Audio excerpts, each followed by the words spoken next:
Welcome to this week's episode of the Farmstead Revival, the tales of two sisters. I am Janelle Anderson, joined by my co-host, who is also my littlest sister, Trudi Skedsvold.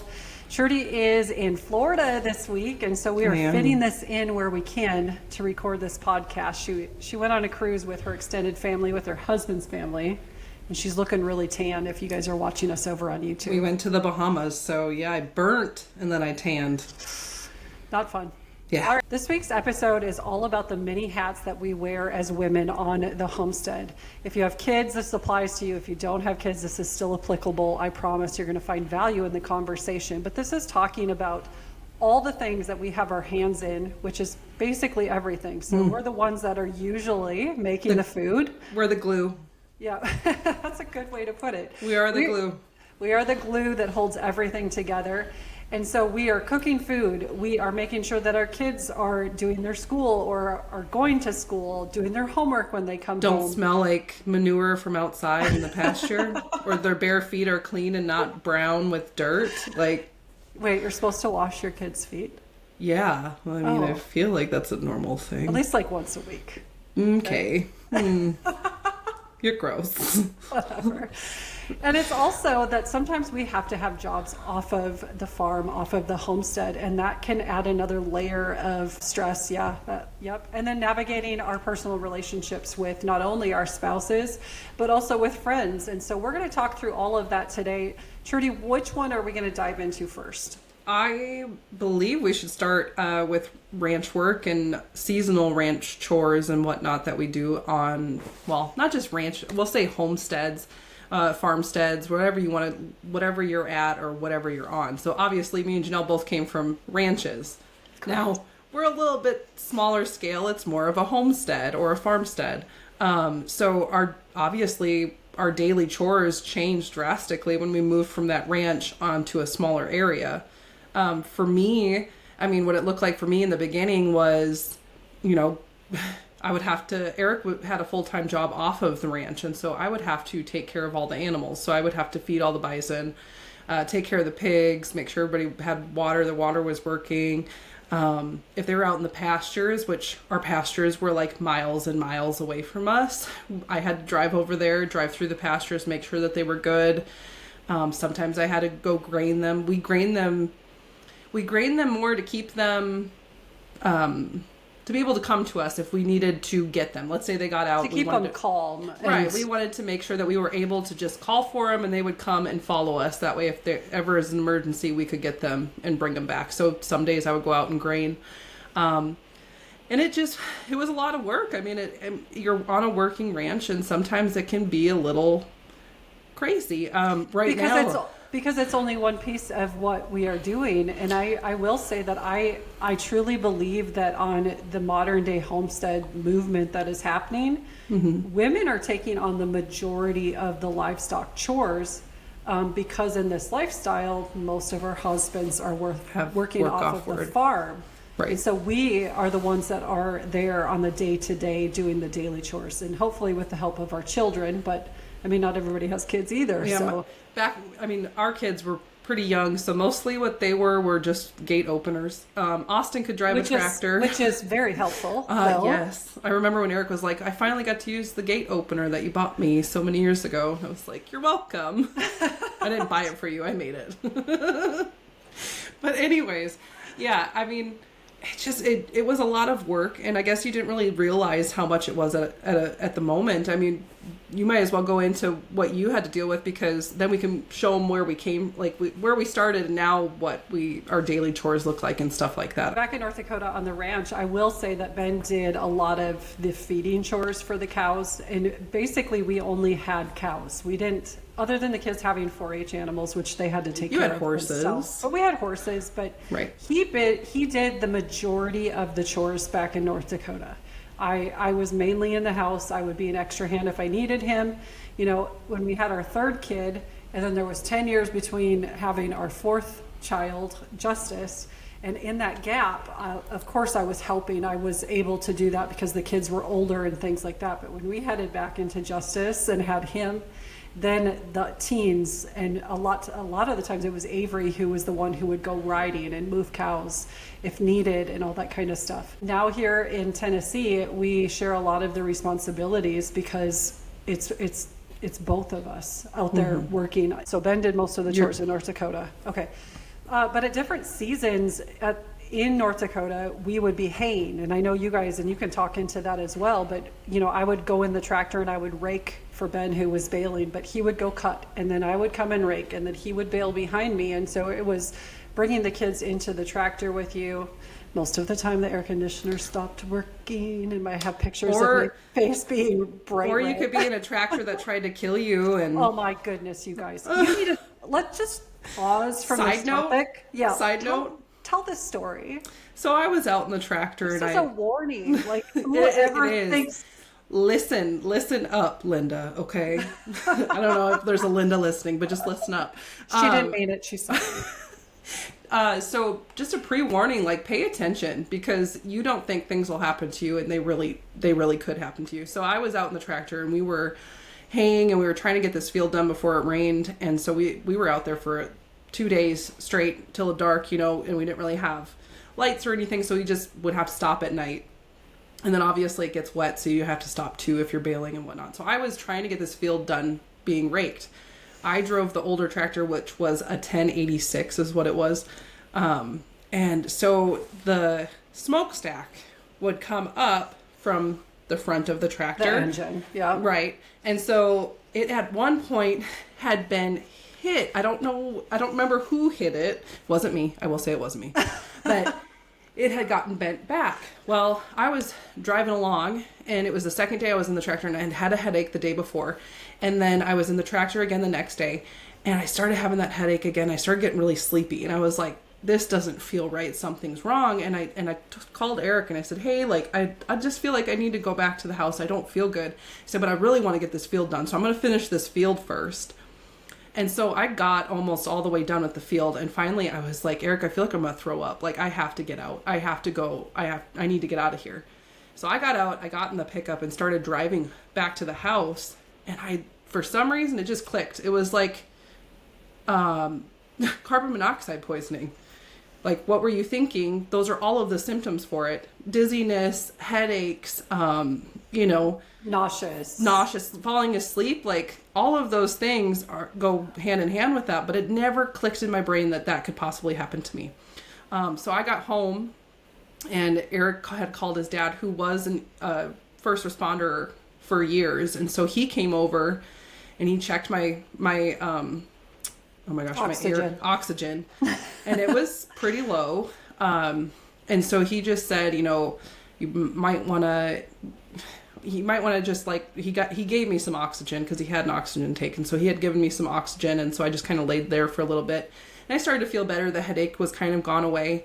And then the next day when I woke up, I did not feel good at all. And so we went into the emergency room. They checked my blood levels. And they said, honestly, it is so high still, and it happened to you yesterday, like, you shouldn't be coherent, like, how high it was. And my oxygen was super low. They were really worried about that, and so they actually made me stay, and I had to be on oxygen for a while. And so it was pretty scary and really serious. I do remember at one point, this is a funny part, I'm laying there, and so I have I'm like a bigger girl, but I'm pretty fit, and so I have a very low resting heart rate, and so it's like I don't even know, it's just really low, but below average people. And so the nurse came in, and she's like, oh my gosh, are you okay? Do you feel okay? I'm like, yeah, I'm fine. So she went and got the doctor and brought the doctor back in, and he's like, yeah, she's just like fit, like she's healthy. That's normal. And she was like, oh, okay, I never noticed that.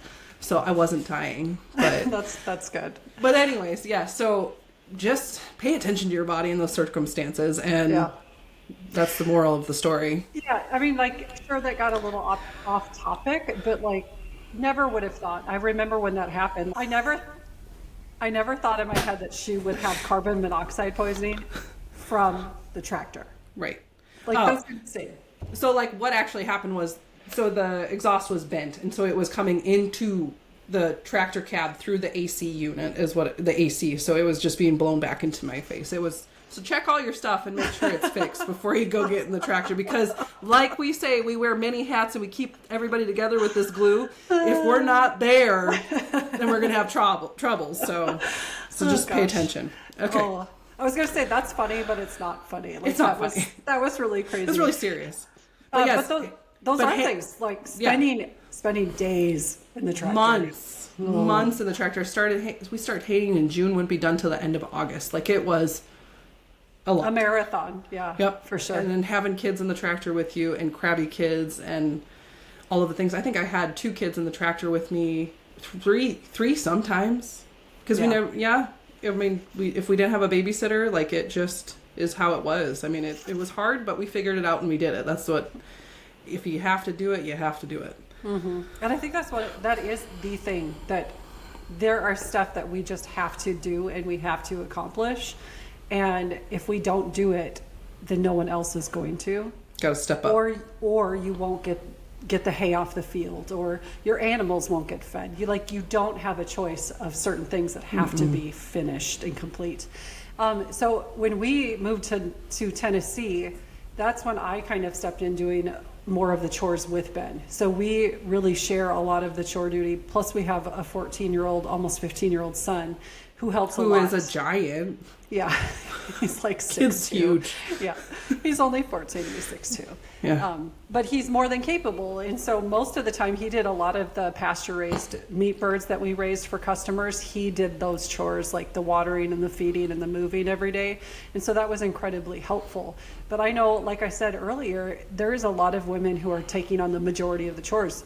You included, Trudi. You do all of the chores basically, because Eric works off the farm. Right. So, and now, like, it's a smaller scale. It's not as crazy as it was back in North Dakota. So I'm opposite of Janelle. So, like, Janelle was like, I didn't do a whole lot. Well, I mean, I did some things, but not as much as I do now. Like, she's more hands-on. I just want to say, before I was like that girl who rides in the passenger princess. Like, I was like the passenger princess on the ranch. Yeah, she was the passenger. I never got that luxury. So, but yeah, so now we're on a smaller scale. The kids are more help now because they're older. The boys take care of the pigs, and Evie has her rabbits that she takes care of. I'm over taking care of all the other critters on the other side. So obviously the horses get fed in the morning and night. I'm a little bit more excessive than I was back in North Dakota. Throw a bale out there and be good, just because the hay isn't as great as it was back in North Dakota. So it's more hands-on for me. But you know, I actually really enjoy just being out there and doing it. It's kind of my quiet time. I sometimes don't make the kids come help me just because I can get away from them. And there's no shame in that. I mean, no shame. I'm still homeschooling my youngest, and so we don't really get away time from one another. So that's when I just kind of have my quiet time of nobody jibber jabbering in my ear. Yeah, there's nothing wrong with that at all. No. So when Erica is home, and is that like project time for you guys then? Yeah. Eric doesn't, and that's what the sad part for him is he works during the week, and then when he gets home, all of the things that I can't do by myself or I can't do, he has to do. So he really doesn't get a day off. Like, he's always constantly working. So I do feel sorry for him for that, because I do break a lot of things and I can't fix them. Or if I do fix them, he's not happy with how I fix them. So this is just a side note that comes from my dad. Truly. I am my father's daughter. Yeah, I'm gonna say I am a little bit too. Maybe not as excessive as Trudy is. I can fix things, but are they gonna be pretty? No. Yeah. It'll work for a while. Anyway. So with chores, now that both of us, I think we could just say, like, it doesn't take us all day to do the chores at all. Yeah, no. The time difference between the ranch and then moving to the smaller farm, the homestead, whatever you want to call it, is very different. And so for me, Ben does work off of our place also. And so when he helps do chores right away in the morning, we usually, when both our cows and milk, we'll both milk together in the morning. It's like our time to do that. But then he goes off and he goes to his job just up the road on a local ranch. That must be nice having your husband help you milk the cow, because It is. when I want milk, he doesn't help me. Yeah, no, Ben is very wonderful about that kind of stuff. But we get to, I mean, because we use a milk machine, and so we get that time to just stand there with each other and make out a little bit. Because your cows are nice and they stand there nicely. Cows are really nice, yeah. I gotta put a can't kick on and all of the things. I gotta make sure she doesn't bite me. Just kidding. I'm kidding. She doesn't bite. Get a family milk cow. It's great. No. Okay.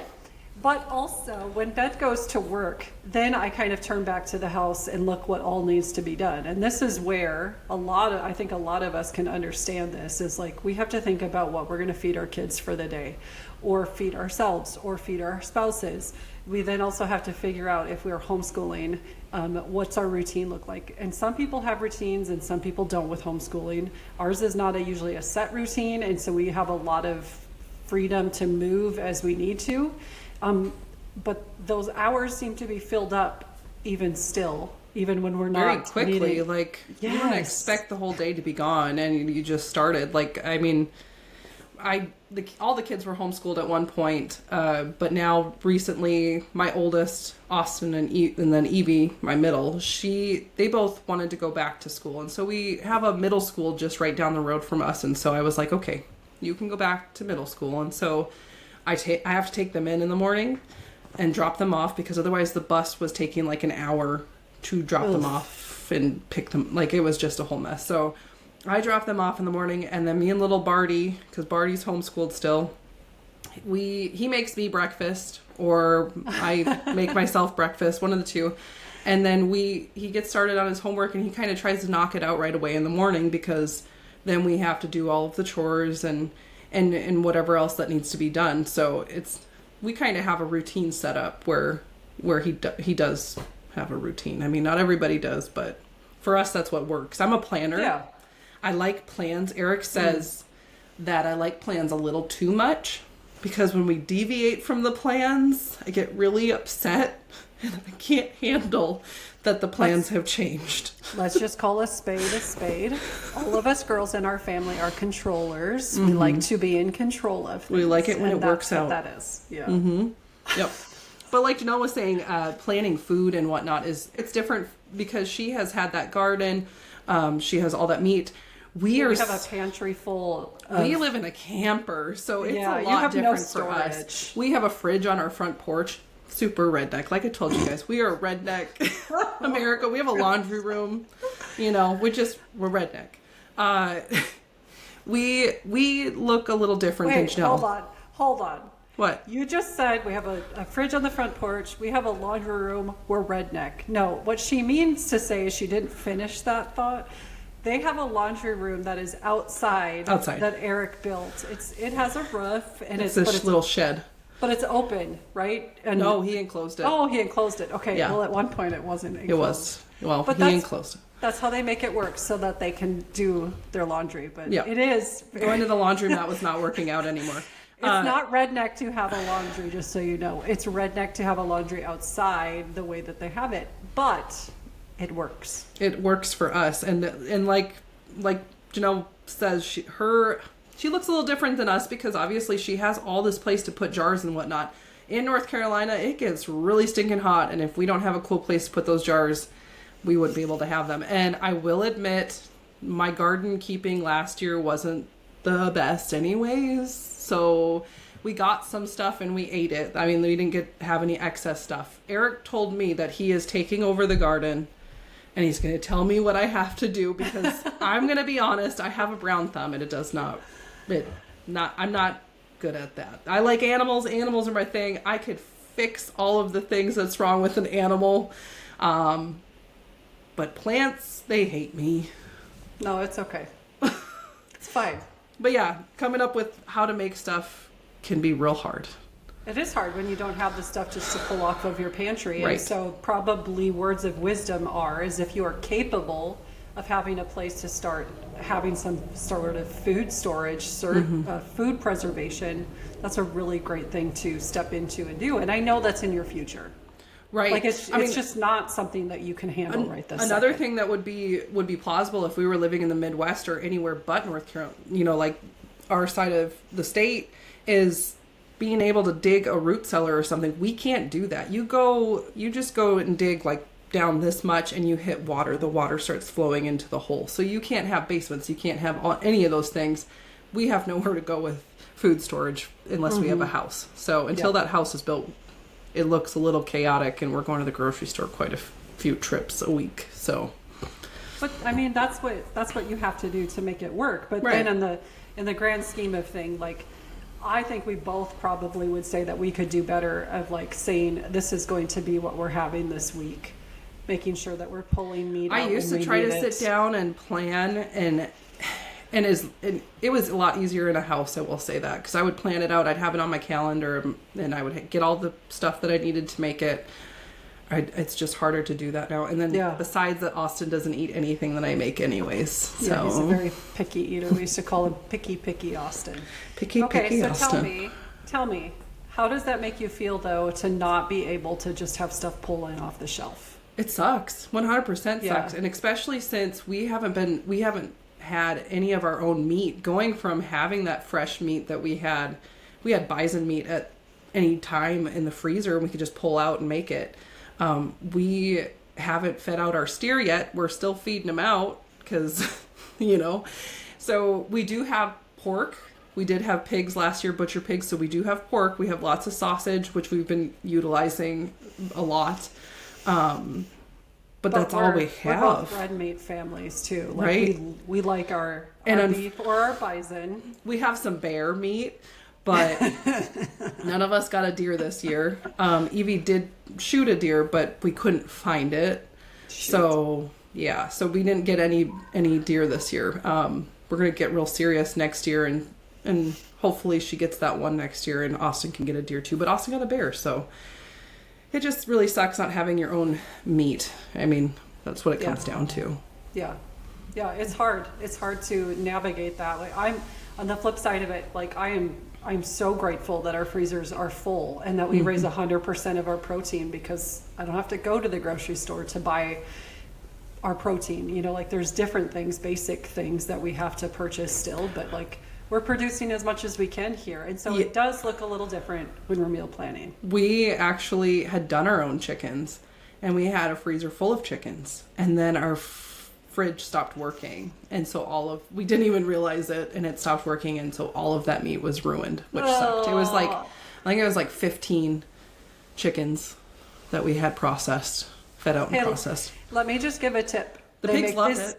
They make these little temperature things. If you have Wi-Fi, that you can stick in there, and they will go off if you lose power. Or that is a great idea. You should just definitely going to have to get that. That will save some people hundreds and thousands of dollars sometime. Absolutely. Oh, and don't buy fridges or freezers off of someone on Facebook Marketplace. That would be a really good advice as well. Yeah, there you go. What things to take away from this Let's talk. move on now. So next I'd like to talk about just working on jobs off the place. So for Janelle, it looks a little different. Like, I guess Janelle really doesn't have... What kind of job does Janelle have off of the place? Janelle, explain this to me. Nothing. I do nothing. I love how you got all upset about it, and then you're like, just kidding, I do nothing. You do.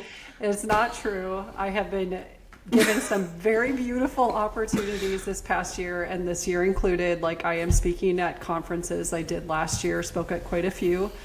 And social media, I use social media for part of our streams of income. I also use it as a place just to build community online and just to educate people on this lifestyle and about different livestock options or whatever it is.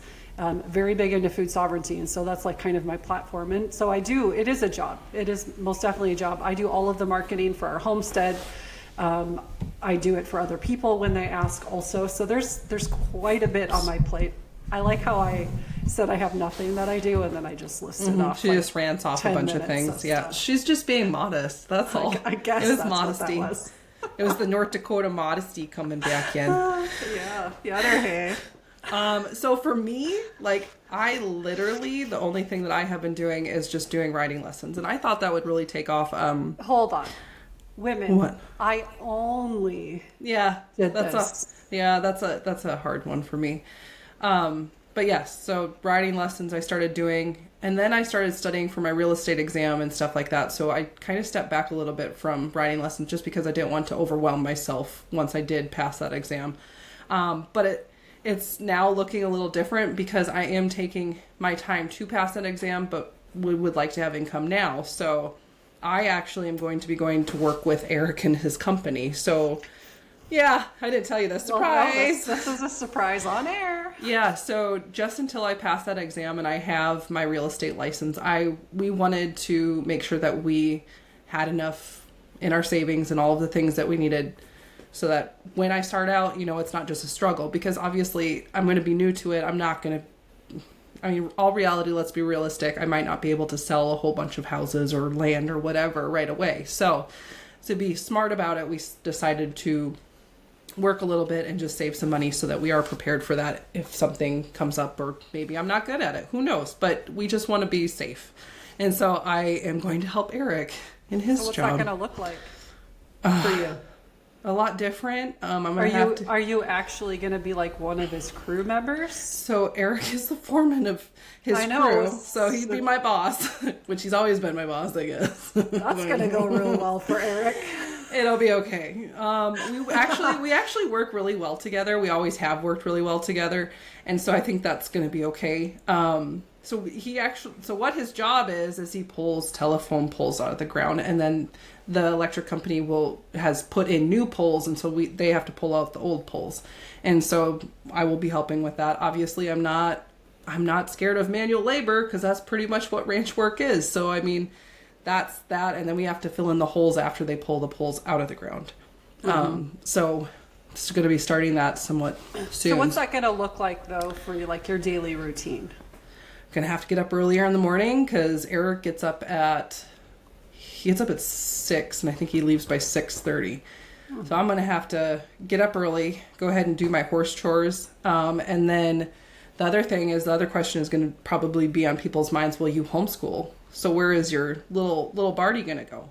Well, thankfully, when we moved 6 miles down the road from my grandma, my uncle, and my aunt and my other uncle. So I already talked to Big Bard, because there's Little Bard, which is my son, and Big Bard, which is my uncle. Oh gosh, now we just opened like a whole can of like what in the what is going on. So he is his namesake, and so he already volunteered, and he said that he is more than welcome to come hang out with him during the week when we are gone at work. So that's what that's going to look like for Little Bard. And then when he needs help, I'll be home obviously and can help him when I get back. But for the most part, he's been doing pretty good on his homework on his own, but I can always check up on him when I get home or on the weekend, make sure he's doing it. So yeah, jobs off the place. I'm really proud of you because sometimes we dig in and we're like, nope, we're not going to do this. And you guys are giving yourself the freedom down the line for you to pursue specifically being a realtor. And I think that's wonderful because a lot of people maybe would just go forward and say, oh, I'm just going to do it anyway. And if we have some really lean months, but you guys are taking initiative, proverbial, bull by the horns and saying, we're going to plan it accordingly and hope that it's better than this. But if not, we have something to fall back on. So it's kind of funny. Like my last job was right before me and Eric got married. I was working at a gas station. So I haven't had a job. That's a long time ago. That's 12 years. That's a long time to not. You mean a job off the farm? Right. Not for myself. Yes. Working for someone else. And so that can be difficult. I mean, that brings on a whole lot of other different things. Like authority isn't my favorite thing in the world. So that's going to be fun. We got that. Yeah. We both got that from our dad also. Thanks, Dad. One thing I wanted to touch before we start to wrap kind of up our episode is sometimes it looks a little bleak when you're struggling and you're wearing all these hats on your place. I mean, it can look, I'm not going to lie. I mean, I remembered crying a lot. I cried a lot because there was things back in North Dakota when it was me just solely doing everything by myself when he was working.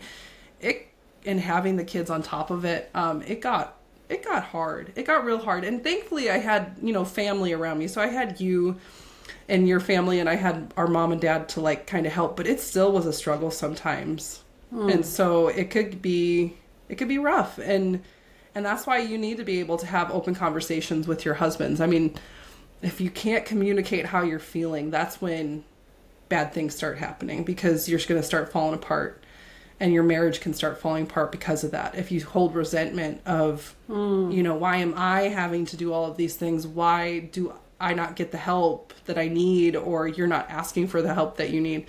I mean, I feel like our marriage, sometimes we didn't communicate very well, but after a while we kind of figured out like we have to have open communication. You have to talk to each other and explain how you're feeling, and if something's bugging you, you got to get it out, because otherwise it's going to fester and it's going to be bad, and you don't want to have that resentment towards your husband. I mean, he's your partner. Yeah. I'm sure you probably have had that moment where it kind of creeps in. There's been video, especially back in North Dakota, when Ben was working like so much with everything between the ranch and the business and all that kind of stuff. It was really hard on us at different times. But talking has definitely helped. But I'm going to tell you, like, the thing that changed the most was when I realized, like, there was nothing that we could do at that point to change anything. Like, it had to stay the way that it was. And so I had to just be okay with it and accept it, and not, like you said, hold that resentment against my spouse, who was doing the best they could with where we were at with the situation that we had. And I can tell you now, looking back, we never thought that where we are and the season that we are in now would ever have been in the future for us. Right. But it is, and it looks totally different. And probably should have talked more into like how I have felt, because and I can, because we have time, we can do what we want. Whoa, we're the hosts. No, but that when we moved to Tennessee, like, I thought that Ben was not going to work off of our place. I thought that we had checked all the boxes. We had done everything right. I'll just be clear, like, I have no problem talking about our story. We had saved a whole bunch of money up before we moved here. We had lived pretty frugally up there, not as frugal as we're living now. But like, that's a whole nother podcast. for sure. So we came down here, and I really thought that he was just going to be here. We were just going to be doing the different things. And what happened is inflation. What happened is you may not have debt, but you still have to pay your property taxes, which is theft, just so you know. Oh, God. We're not going to go into that. But we still have to buy some food from places, some of our goods that we are using on our place. And so that costs money. We have to pay for insurance for our house, for our vehicles, for all of that kind of stuff. There are still expenses. There has to be some sort of income coming in for us to be able to pay even those expenses without debt. So for those of you who have debt, like, you understand, like, there is money that needs to be made. And so for me, I really, really struggled with Ben having to work off the place. But I will tell you that it took me a very long time to get to the point where I surrendered that to God and said, you know what? You have never failed us, ever. And so if Ben is off of this place working for so many hours a week, there's a purpose in it. And if that purpose, whatever that may be, maybe it's to reach some coworkers that he's working with, or to work on those relationships, to introduce you to them. If that's it, great. Maybe it's just so that we don't have to struggle so hard to pay those monthly bills or yearly bills that come up. Whatever it is, Lord, I can surrender it to you and say, this may only be for a season. It doesn't mean he may never not work off of here, but I'm going to trust that you have our best interest at heart, and that we will get to a new season sometime. He's never failed us. And so I just want to encourage you that are in the midst of taking care of the babies, taking care of the animals, because your husband is off working off of the place, and you are planning the meals, you're trying to do a garden, you're trying to preserve that garden, you're trying to do and produce clean and healthy food, because that's most of our hearts, and that you're trying to do all of it, and that you are struggling. Well, number one, make sure that you are not taking it out on your spouse when you're having conversations with him, but just know that you won't always be in this season. Your babies will be little always. Your kids will get older. They will be more helpful than they are. I don't want to say hindering. Things will change and things will shift. What you see now is not the way that it always will be. So I just want to give you some hope and give yourself grace to not accomplish everything except feed your animals every day. And you don't have to be perfect. And you have to feed your kids too. Yeah, you gotta feed them something, or tell them to find their own food. One of the two. No, I mean 100%. Everything that Janelle said is so perfect. Just trusting in God that He has a plan for everything in your life and the season that you're in. I don't know where I was going with that. I had an idea of where I was going with it, but I do not know now. Sorry, I kind of took Janelle just takes it and goes. Just kidding. I had to get out my speech. Okay. I needed a speech out there. Another thing that is a good aspect is in North Dakota. I noticed myself in the wintertime, you kind of get depressed and whatnot, and so you're not talking with friends as much. You're not going and hanging out. I think that another aspect of living in a rural area or a place, farmstead, homestead, is you kind of close yourself off sometimes. And when you are in that very sad, vulnerable place, you don't really want to reach out and talk to people. So advice to people who have friends, check in on your mama friends. Like, even if they're not on a homestead, farmstead, check in on them, because maybe they need someone to reach out and be like, hey, how are you doing? Do you need anything? The struggles and the pressures of being a mom or being a wife are still there, right? Right. We're still having bills to pay. And we're sadly, still having to feed ourselves or kids or a husband. Sadly, society glorifies being perfect and not asking for help. They make it look easy, and that you shouldn't struggle, because, I mean, you should be able to figure it out. It'll be okay. It's fine. You see perfect women, perfect families on Instagram, on Facebook, on all of these things.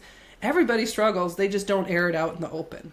So don't be afraid to reach out and talk to your friend. Maybe you have something that is just on your heart, and you need to talk to another woman to get it off of your chest. I mean, that's what we have friends for, or sisters. If you have sisters, that's a double whammy. You got a friend and you got a sister. So if you like them, if you like them.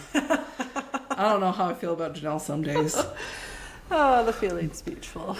But yes, definitely use that outlet of a friend and talking things out too. I think that's a big help, especially when you're feeling sad and hopeless. And isolated, right? Like the struggles that we're dealing with, we feel like we're the only ones that are dealing with them. You're not the only ones. I mean, every woman goes through that at some point in their life, and it doesn't matter where they live or who they are, or if they have kids or don't have kids. I mean, all the struggles are the same for most people. Yeah.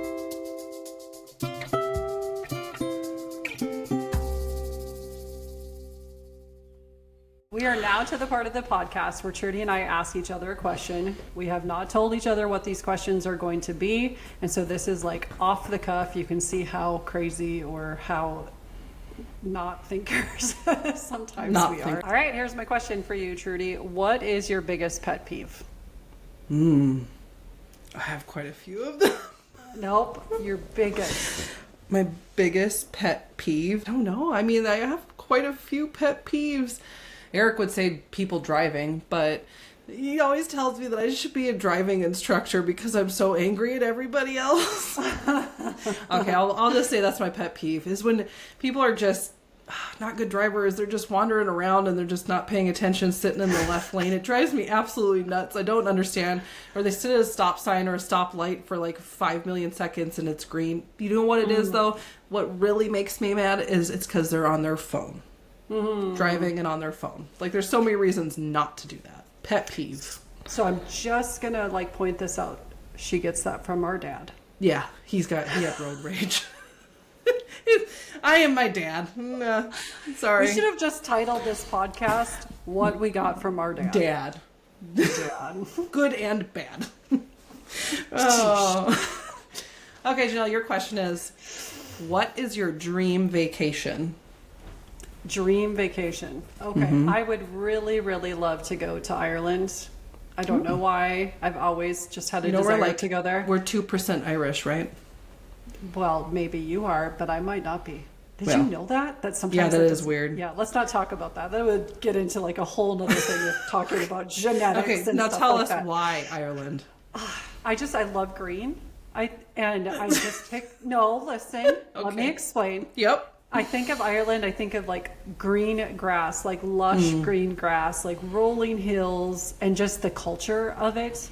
I don't mean in the cities, but like out in the rural area. I've always been drawn towards that kind of thing. So I would love to go to Ireland, Okay. but I never will.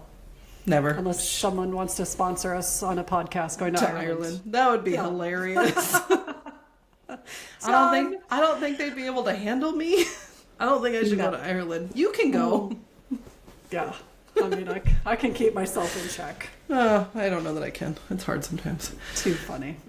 That wraps up this week's episode of the Farmstead Revival, The Tales of Two Sisters. We'll see you next week with our next episode.